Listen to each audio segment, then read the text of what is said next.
আসসালামু আলাইকুম। রংধনু এগ্রো থেকে আমি মোহাম্মদ আবুল হাসান। কেমন আছেন সবাই? নতুন একটা ভিডিওতে আপনাদের স্বাগতম। দাঁড়াও, কোথায় যাচ্ছ তোমরা? কি জন্য যাচ্ছ? যাই হোক, একটা ফল আছে এখানে। একটা ফলটা আছে একেবারে জঙ্গলের ভেতরে। দেখি আমি ফলটা পাওয়া যায় কিনা। অনেকদিন আগে দেখছিলাম। কি ফল এটা? একটা জাম্বুরা। ছোট একটা গাছ জঙ্গলের ভেতরে। কই জাম্বুরাটা কই? অনেকদিন আসা হয় না এখানে। মাশাআল্লাহ, সম্ভবত পেয়ে গেছে, তাই না? সুন্দর হয়েছে না?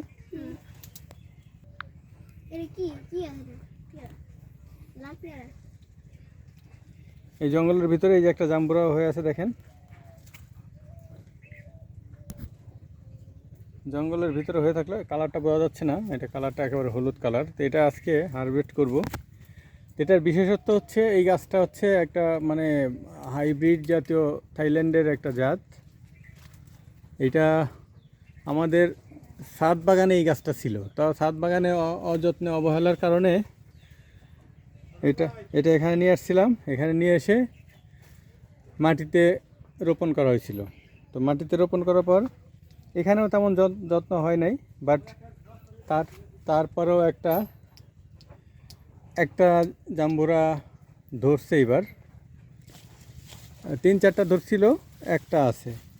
তো এটাকে আজকে এখন হারভেস্ট করব। যে আসলে কি এটা হাইব্রিড ভালো জাতের, একেবারে লাল টকটকা হওয়ার কথা ছিল ভিতরে, এবং এটার পুষ্টিগুণ নাকি বেশি হবে। তো দেখা যাক এটার যেখান থেকে চারা আনছিলাম তাদের কথা মতো হয় কি না।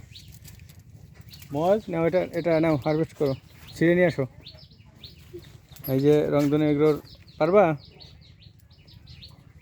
রংধনু এগ্রোর কর্ণধর মুয়াজ ইবনে হাসান এটা ছিঁড়ে নিয়ে আসতেছে। ওকে, ওজন আছে? ওজন আছে অনেক। তাই না? দেখি কতটুকু ওজন হবে। চলো এটা ওজন করবো। ওজন করে এখন কেটে দেখবো এটা সব পাকছে কি না। ওজন অনুযায়ী দেখা যাচ্ছে মোটামুটি ভালোই। দেখা যাক, নিয়ে কেটে দেখি কেমন হয়। চলো এটা ওজন দেবো। নাও, এটা নাও, মা যাও। আমরা জঙ্গলের ভিতর থেকে বের হয়ে গেলাম।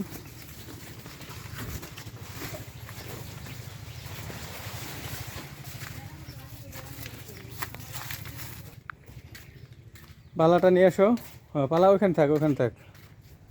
দাও, ওজন দাও, চালু করো, মিটার চালু করো। মিটার চালু হলো, দাও দাও।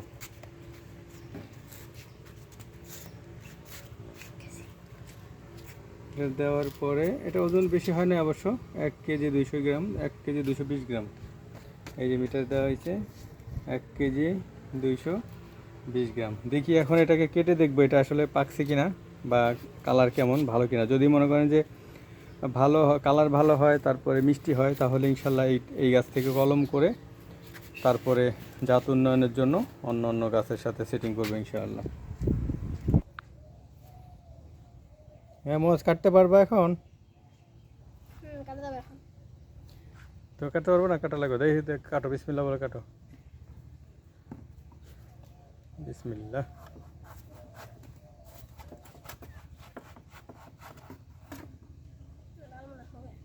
একটু কাটো, হ্যাঁ।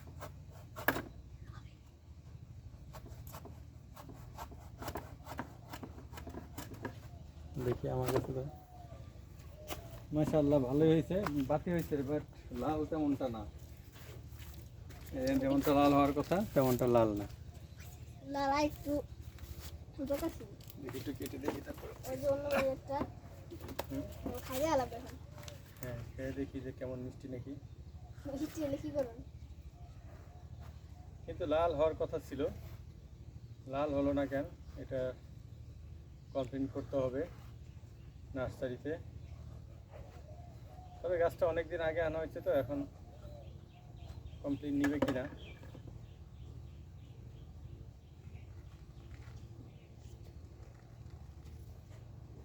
বাতি হয়েছে, খুব বাতি হয়েছে। ইজিতেই খুলে যায় এগুলো, খোসাটা ইজিতেই খুলে যাচ্ছে।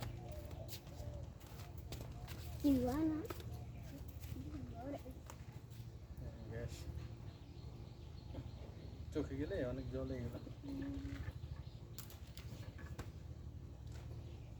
তোমরা একটু খেয়ে দেখো, খেয়ে দর্শকদেরকে বলো যে এটা মিষ্টি নাকি টক। সুন্দরভাবে ফুলে গেছে, এটা সম্ভবত মানে খোসা ছাড়ানো ইজি হবে। তো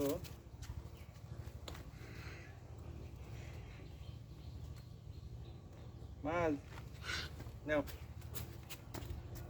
একটু খেয়ে দেখো, খেয়ে সত্যি বলবা, যদি মিষ্টি হয় তাহলে মিষ্টি বলবা, যদি টক হয় তাহলে টক বলবা। ওদিকে তাকায় বিসমিল্লাহ বলে খাও। তুমি টিকে দেখো, যদি নেমে খাও দেখা আসবে না কেমন মিষ্টি না টক। এতটুকু মিষ্টি আর বেশি টক না, একটু টক একটু মিষ্টি। একটু এখানে এদিকে ক্যামেরার সামনে এসে খাও। মহাজ মিষ্টি, ও মিষ্টি আছে, অল্প মিষ্টি। যাই হোক,